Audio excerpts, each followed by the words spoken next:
Hello बच्चों, कैसे हो आप।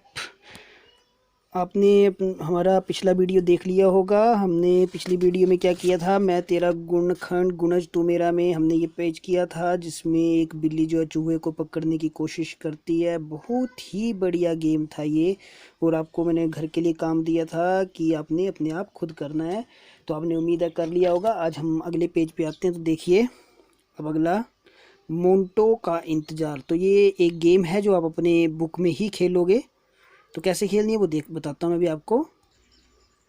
तो देखिए बच्चों, आपको करना क्या है कि देखिए इन्होंने बोला है हर एक संख्या जो 2 से भाग होती है उस पर लाल बिंदु लगाना है। तो आपने एक लाल पेन ले लेना है।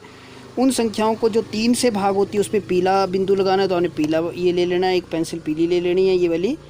और अगला ये बोल रहा है कि जिन और ऐसे खाने और 4 से भाग होने वाली संख्या को नीले से साथ आपने लगाना है। ठीक है, तो देखिए कैसे करेंगे हम। सबसे पहले हम 2 से भाग होने वाली संख्या, तो 2 से कौन कौन सी भाग होती है हमें पता है। 2, 4, 6, 8, 10, 12, इस तरीके से करते चलना है। और जो 3 से भाग होती है उस पर कौन सा लगाना है, पीला लगाना है। तो 3, 6, 9, 12, ठीक है। और जो 4 से भाग होती है उस पर कौन सा लगाना है हमने, नीला। 4, 8, 12, 16। अब इस तरीके से ये मैंने थोड़े से लगाए हैं, आप पूरा लगाओगे आप इसको। तो जब पूरे पे लगाओगे फिर आप काउंट करोगे कौन सा ऐसा खाना जिस पे तीनों ही निशान लग रहे हैं। ऐसे कौन से खाने जिन पे तीनों, जैसे मैं एक एग्जांपल के लिए बताता हूँ। तो देखिए 12 में दो से भी भाग हो जाते हैं इसलिए 12 पे लग रहा है, 3 से भी हो जाता है इसलिए 12 पे लग रहा है, और 4 से भी होता है इसलिए 12 पे लग रहा है। तो यहाँ पे वो वाली संख्या लिख देनी जो जिसके ऊपर तीनों निशान आ रहे हैं। 12, फिर उसके बाद कौन सी आएगी, 18। ठीक है, तो ये वो आपने संख्या यहाँ पे लिखनी है। तो ये एक गेम आपकी ये है। ठीक है, फिर अगला देखेंगे म्याऊं खेल। इस खेल को करने के लिए ये तो वैसे ये एक्टिविटी जो जब सभी बच्चे होंगे तभी हो पाएगी, पर मैं आपको ये बता देता हूँ कि जैसे इसमें क्या होगा कि जब जिसका नंबर, जैसे मान लो इसने 1 अंक बोला, 1, 2, तो ये 3 ना बोल के म्याऊं बोलेगी। ठीक है, तो क्या बोलेगा, 1, 2 म्याऊं, 4, 5 म्याऊं, 7, 8 म्याऊं। ठीक है, तो कौन कौन सी संख्या हमने नहीं बोली, देखो। जब हमने बोला 1, 2 म्याऊं तो 3 नहीं बोली, तो 3 ही आ गई। ठीक है, 4, 5 म्याऊं 6 आ गई, 7, 8 म्याऊं 9 आ गई, 10, 11 म्याऊं, तो ये क्या आ जाएगी, 12। अगर कोई 12 बोल देगा तो बाहर हो जाएगा। तो ये गेम जब आपके स्कूल लगेंगे तो आप खेल सकते हैं। ठीक है, 13, 14 म्याऊं, फिर 15 नंबर पे आ जाएगी, फिर 18 आ जाएगा। तो ये क्या आ गए, 3 के गुणज आ गए। 3, 6, 9, 12, 15, 18। ठीक है, हम इन संख्याओं को 3 के गुणज कहते हैं। 3 और 4 को बदल कर इस खेल को खेल सकते हैं। तो अब 4 के लिए खेलेंगे तो क्या बोलेंगे, 1, 2, 3 म्याऊं, 5, 6, 7 म्याऊं। मतलब 4 के पहाड़े वाले नहीं बोलने हमने, 4 नहीं बोलना, 8 नहीं बोलना, 12 नहीं बोलना। तो वहाँ पे क्या आ जाएंगे, 4 और 4 के गुणज 4, 8, 12, 16। ठीक है, 5 की कोई भी 10 गुणज लिखो। तो 5 के 10 गुणज कौन कौन से हो जाएंगे, 5, 10, 15, 20, 25, 30, 35, 40, 45 और 50। तो ये आ जाएंगे किसके गुणज, 5 के गुणज। बोलने का मतलब 5 का पहाड़ा। तो ये आपको समझ में आ गया होगा, ये 2 पेज। फिर ये अगला पेज आता है, पेज नंबर 90। तो ये तभी आप खेल पाओगे जब आपके पास 2 पासे होंगे। 2 पासे मतलब जो लूडो खेलने वाले होते हैं, आप उन दोनों को पासों को फेंकेंगे। फिर उसके ऊपर जो अंक आता है उस अंक को, जैसे मान लो आपने फेंका 4 और 1 आ गया, तो ये बन गया 14। 1 और 4 14। तो ज़्यादा संख्या को वो, और यहाँ पे आपने देखना कि क्या वो इसका, तो आपने जैसे यहाँ पे 2 पासे फेंकने तो आपको पता लगेगी। जैसे मान लो अगर आपने, आपका आ गया 1 और 2 12, तो 6 के उसमें आ जाते हैं, तो आपने यहाँ 12 लिख देना है। फिर 4 के उसमें भी आ जाता है। ठीक है, तो ये आपने करके देखना है, ये बाद की बात है।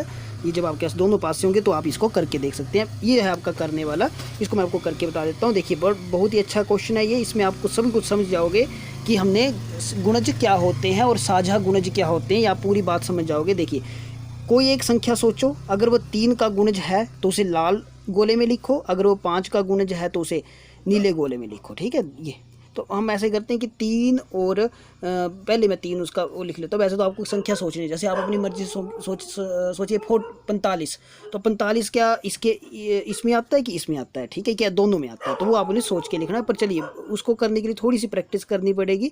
उसके लिए हम पहले क्या करते हैं, 3 का गुणज लिख देते हैं, 3 के गुणज और 5 के गुणज मैंने यहाँ पे लिख दिए, 3 6 9 12 15 18, और ये 5 के गुणज लिख दिए, 5 10 15 20 25 30 35 40 45 और 50। अब हम देखेंगे कि 3 के गुणज पहले हम एक एक करके लिखेंगे तो हमें खुद पता लगता चलेगा कि कौन सा साझा गुणज है। जैसे देखिए 3 का गुणज 3, 5 का 5, 3 का 6, 10 9 15 12 और इसका आ जाएगा 20 और इसका 15। तो ये 15 यहाँ पे भी, यहाँ पे, तो हम यहाँ पे ना लिख के इसको ये बीच में लिख लेंगे, ठीक है। फिर 15 तक का, ये 15 इसका और इसका 20 इसका आ गया, ठीक है। फिर इसकी बारी 18,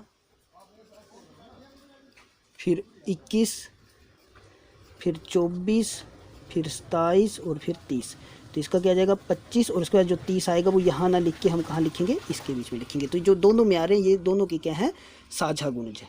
3 का भी है और 5 का, बोलने का मतलब 3 के पहाड़े में भी आ जाता है 15 और 5 के टेबल में भी, और 3 के टेबल दोनों में 15 और 30 आ जाते हैं, इसलिए ये क्या हो गए, साझा गुणज। तो इसको बोलते हैं साझा गुणज, जो दोनों के ही टेबल में आते हैं उसको साझा गुणज कहते हैं।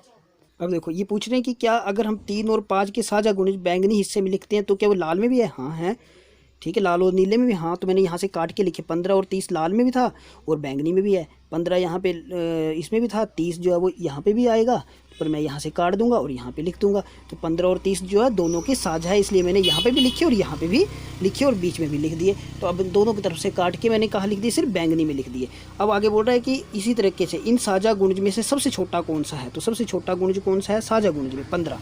तो इसका उत्तर क्या जाएगा, 15 जो है वो सबसे छोटा गुणज है। इसके आगे और हो सकता है 30, ये तो मैंने यहीं तक लिखा, आप इसके आगे लिख दीजिए 30, फिर आगे 35 40 45, तो ये भी आगे बढ़ता चलेगा, 3 3 बढ़ते जाएंगे, 33 36 39 42 45, तो ये 45 आएगा, इधर ही 45 आएगा, तो अगला 45 आ जाएगा। इस तरीके से आप आगे तक लिखते जाते, ये कभी ख़त्म नहीं होंगे, गुणज आगे तक चलते ही जाएंगे।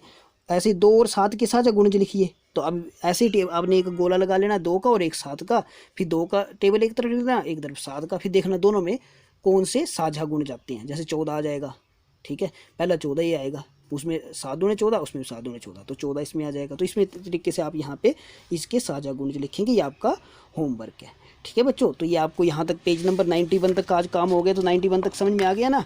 तो आपने अगला काम जो है वो अगले क्लास में करेंगे।